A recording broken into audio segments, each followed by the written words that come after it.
धन्यवाद माननीय सभापति महोदय। पिछली 10 फरवरी को माननीय मुख्यमंत्री जी ने राजस्थान सरकार का 5वां और आखिरी बजट पेश किया।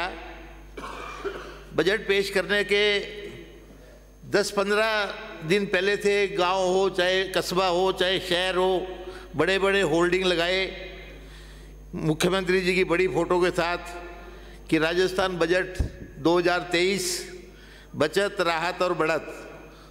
और लोगों को भी लगा कि इसमें इतना प्रचार प्रसार हो रहा है तो काफ़ी रियायत भी मिलेगी। किसानों ने सोचा कि उनका ऋण भी माफ़ हो जाएगा, आखिरी बजट है। लोगों ने कहा डीजल पेट्रोल पे वैट भी कम हो जाएगा। और उसका आपने 11,000 से ज़्यादा ग्राम पंचायतों पे LED लगाई। शहरों में, नगर पालिकाओं में, नगर निगम में, स्कूलों में, बाज़ारों में करीब 16,000 LED लगा के आपने इसका लाइव टेलीकास्ट कराया।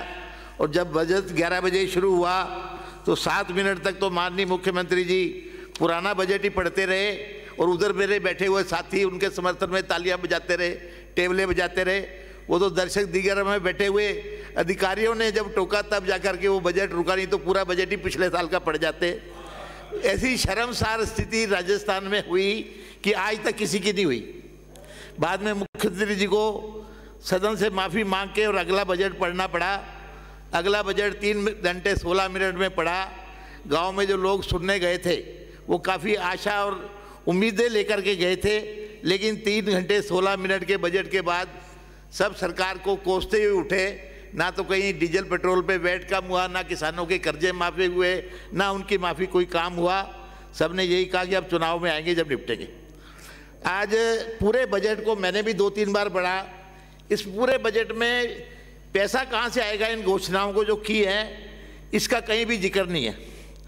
आज ये स्थिति है कि 5,89,000 से ज़्यादा तो कर्जा राजस्थान सरकार में हो चुका। 32,000 करोड़ रुपए से ज़्यादा का सालाना ब्याज भुगतना पड़ रहा है। जो सरकार इतना ब्याज 32,000 करोड़ से ज़्यादा ब्याज में चले जाएंगे तो जनता का क्या भला होगा। अब 4 साल में आपने जो घोषणाएं की उसका आपने लिखा कि हमने 85% पूरा कर दिया। मेरे विधानसभा की मैं ये चारों बजट मेरे पास है, इसमें 19-20 में पैरा संख्या 31 पेज नंबर 9 में प्रत्येक पंचायत समिति पर नंदीशाला स्थापित की जाएगी। मेरे यहाँ 5 पंचायत समिति, एक में भी नहीं बना। पैरा संख्या 39 पेज नंबर 10 पे सरकार आने वाले 5 वर्षों में समस्त ग्राम पंचायतों को एक नया विकास पथ उपलब्ध कराएगी, एक भी नहीं बना। पैरा नंबर 47 में प्रदेश में अन्य जिलों में चरणबद्ध रूप से 220 kV के 3 और 132 kV के 13 ग्रिड सब स्टेशनों का निर्माण कराया जाएगा। हमारे जिले में एक भी नहीं हुआ। पैरा संख्या 95 में लिखा आपने राज्य में मोहल्ला गली में जनता क्लिनिक खोले जाएंगे। मेरे विधानसभा में एक भी नहीं खुला। पैरा संख्या 106 में आपने लिखा प्रदेश के नगर पालिका नगर परिषद मुख्यालयों को छोड़कर सभी पंचायत समिति मुख्यालयों पर अंबेडकर भवन बनाए जाएंगे, एक भी नहीं बना। आपने लिखा पैरा नंबर 158 पे प्रत्येक पुलिस स्टेशन में एक स्वागत कक्ष बनाया जाएगा, वो विधायक कोष से बना, सरकार ने तो 1 रुपया नहीं दिया। पैरा संख्या 182 में आपने लिखा राज्य भर के पत्रकारों, साहित्यकारों और लेखकों को स्थानीय निकायों के माध्यम से रिहायशी कॉलोनी में भूखंड आवंटित किया जाएगा। आज सारे पत्रकार गाली दे रहे, किसी को एक भूखंड नहीं मिला। उसके अगले साल में आ जाओ 2020-21 में आपने लिखा पैरा संख्या 13 में मिलावट की जांच हेतु प्रत्येक जिले में एक लैब। मेरे जिले में तो कोई लैब नहीं खुली। प्रत्येक विधानसभा क्षेत्र में नवीन औद्योगिक क्षेत्र, मेरे यहाँ एक भी नहीं खुला। पैरा संख्या 118 में लिखा प्रत्येक जिला मुख्यालय एवं चिन्हित शहरी क्षेत्रों में ग्रीन एनर्जी सिटी विकसित करना, कुछ भी नहीं हुआ। पैरा संख्या 134 में लिखा प्रत्येक जिले में ट्रैफिक पार्क, कुछ भी नहीं हुआ। आपने लिखा पैरा संख्या 197 में शहीद स्मारक, कुछ नहीं बना। 176 में लिखा गुरु नानक जयंती पार्क, कुछ भी नहीं। उसके बाद तो मेरा मतलब ये था कि आपने पूरे झूठ का पुलंदा ये 4 साल तक करा और 5वें साल में फिर इतना बड़ा पुलंदा लेकर के आ गए। आपने किया तो कुछ भी नहीं। आज चिरंजीवी योजना की आप इतनी वो ढोंड पीटते हो, सब चिरंजीवी हुआ, चिरंजीवी योजना। आज ये हालत है कि प्राइवेट हॉस्पिटलों में किसी भी तरह की डिलीवरी हो, चाहे सिंपल डिलीवरी हो, नॉर्मल हो, चाहे सिजेरियन हो, चिरंजीवी योजनाओं में अलाउ नहीं है। महिलाओं को वही सरकारी हॉस्पिटल की भीड़ में जाके धक्के खाने के लिए मजबूर है। आज बच्चेदानी निकालने की, औरतों की यूट्रस निकलवाने की हर महिला को 40-45 साल की उम्र में जरूरत पड़ती है। सरकारी प्राइवेट हॉस्पिटल में इसको आपने चिरंजीवी योजना में कवर नहीं किया। आज पाइल्स जैसी मामूली ऑपरेशन भी चिरंजीवी योजना में प्राइवेट हॉस्पिटलों में आपने कवर नहीं कर रखा, तो काय की है। आज सरकारी हॉस्पिटल में चिरंजीवी योजना में जो दवाई लेने के लिए घंटों लाइन में खड़े होने के बाद 30% ही दवाइयाँ मिलती हैं, 70% तो उनके पास होती नहीं। आज भ्रष्टाचार, इलीगल माइनिंग, मेरे जो एरिया है वहाँ इलीगल माइनिंग इतनी हो रही है कि आज तक के रिकॉर्ड में लोग जो कहते हैं आज तक देखा नहीं, सरेआम आज सांगों से आने वाले माननीय विधायक रोज मुख्यमंत्री जी को और आपके दिल्ली हाईकमान तक लिखते हैं मंत्री जी के खिलाफ कि साहब भ्रष्टाचार हो रहा है, भ्रष्टाचार हो रहा है, लेकिन कोई सुनना ही नहीं रहा। रोज प्रेस को वो जारी करते हैं क्योंकि मुख्यमंत्री से लेके ऊपर तक सबको पैसा पहुंचता है। आज सीएम साहब मास्टरों के कार्यक्रम में चले गए, उन्होंने पूछ लिया कि क्या ट्रांसफर में राजस्थान में पैसा तो नहीं देना पड़ता, तो सारे मास्टरों ने क्या हाँ साहब देना पड़ता है।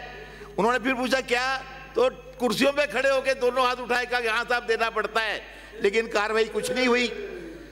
आज मैं मेरे विधानसभा के लिए उस पर आ जाऊं। मेरे यहाँ एक बुरुंदन पंचायत समिति तालड़ा में एक बुरुंदन गांव पंचायत है, इसका एक वार्ड है बैरवा बस्ती। दोनों के बीच में एक नदी है बड़ी, 32 फुट, उसमें 32 से 35 फुट पानी रहता है। हम कई सालों से मांग कर रहे हैं कि उस पर पुलिया बनाई जाए, लेकिन उसमें पुलिया कभी बनी नहीं। हमने 50 लाख तो मेरे विधायक कोष से, 20-25 लाख प्रधान जी के, 15-20 लाख रुपए पंचायत ने देके, कुछ जिला परिषद ने देके 1,26 लाख का पुल, लोहे का पुल पीडब्ल्यूडी ने कहा हम वो दिया हुआ साल भर हो गया, लेकिन वो जिला परिषद का कोई काम 50 लाख से ऊपर होता है तो जयपुर से परमिशन आती है, उसके नाम पे वो 1,26 लाख रुपए साल का उन्होंने पूरा 1 साल से रोक रखा है। और वो बेचारे गरीब बच्चे जो नाव में बैठ करके उधर से आते हैं, नाव चलाने वाला भी कोई नहीं, वो खुद ही चला के आते हैं। कभी कोई घटना हो जाएगी तो कौन जिम्मेदार होगा। मेरा सरकार से ये कहना है कि जल्दी से जल्दी या तो उसके पे एक बड़े पुल की घोषणा करें, या हमारा जो 1,26 लाख रुपए हमने दे रखा है उसका वो लोहे का पुल बनवाने का कष्ट करें। दूसरा, वहाँ लालपुरा से बागदा एक पुल की अति आवश्यक है। इससे यदि ये पुल बन जाता है तो केशराय पाटन तक से किसान जो ट्रॉलियों में माल लेकर के बूंदी मंडी में आते हैं, उनका 25-30 किलोमीटर का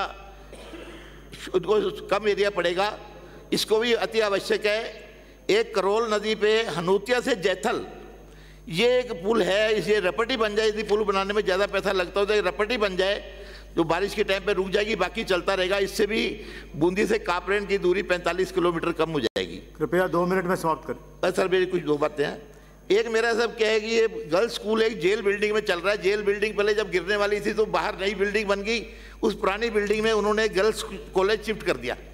अब वो ऐसी बुरी हालत में, माहौल ही पढ़ाई का नहीं है। मेरा ये है सरकार से अनुरोध कि उसके लिए बजट देके नई बिल्डिंग बनाई जाए। एक मेरी कृषि उपज मंडी 4-5 साल पहले शहर से बाहर बड़ी मंडी बनी थी। वहाँ क्या है कि रात को 10 किलोमीटर तक दोनों तरफ 5-5 किलो ट्रॉलियाँ लग जाती है सीजन में, और लेकिन अंधेरा रहता है। तो नानकपुरिया से लेके और मंडी तक उस पर रोड लाइटें लगवाई जाएं। एक 10,000 से ज़्यादा ट्रॉलियाँ उस मंडी में आ जाती हैं, बाहर ट्रैफिक जाम हो जाता है। एक निकास का एक द्वार और हर हालत में बनाया जाए, और मंडी में 2 नए प्लेटफार्म भी बनाए जाए। जल जीवन मिशन में जहाँ जहाँ भी आपने पानी की लाइनें डाली, उसको आपके अधिकारियों ने सड़क को रिपेयर नहीं कराया। आज भी खड्डे पड़े हुए हैं पूरे गाँव में, उससे लोग परेशान हैं।